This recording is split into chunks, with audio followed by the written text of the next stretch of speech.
Prominent YouTuber Dhruv Rathi has responded to a defamation lawsuit filed against him by the Bharatiya Janata Party leader Suresh Nakhwa.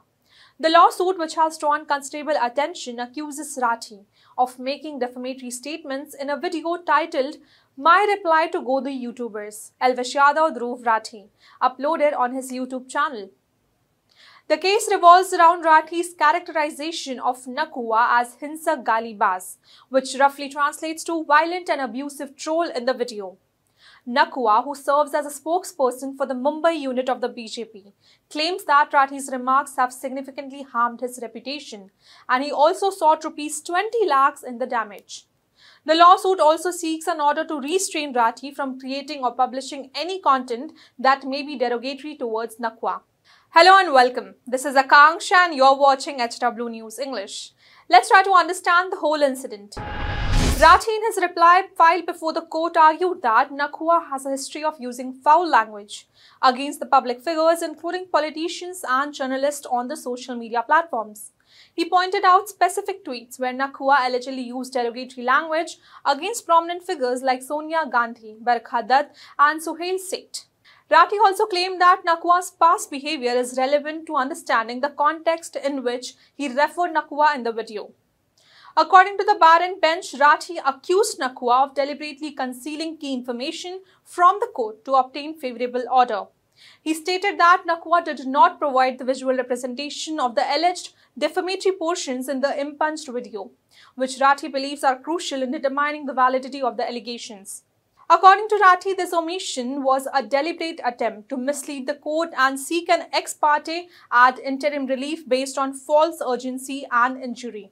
Rathi highlighted a tweet by Nakhwa that he referred to in his video. Due to the derogatory language used in the tweet, we cannot represent it.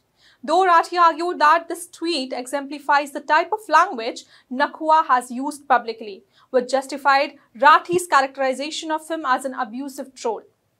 Nakhwa, represented by the advocates Raghav Avasthi and Mukesh Sharma, objected to Rathi's characterization, arguing that such comments can damage his reputation. He requested the court to issue an order restraining Rathi from tweeting, creating or publishing any content that is derogatory or harmful to him. Reports also suggest that Rathi's legal counsel, Advocate Nakul Gandhi of the NG Law Chambers, contended that granting Nakhwa's prayer would amount to a super injunction or a gag order, which is impermissible under the law. Rathi's defense emphasized the importance of freedom of speech and the public's right to scrutinize the action of public figures, especially those who engage in public discourse. The court had issued summons to Rathi on July 19, asking him to respond to Nakhwa's claims. The defamation case was scheduled for a hearing on August 16, but due to the judge being on leave, the hearing was postponed to August 27. This case highlights the ongoing tension between social media personalities and political figures, raising questions about the limit of free speech and the boundaries of defamation.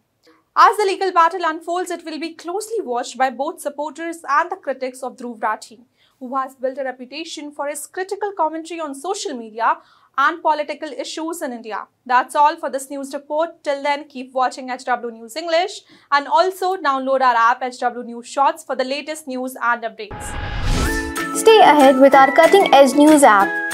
Instantly access the latest shorts in just 1 minute and breaking news in just 50 words. Download now for a smarter, faster news experience.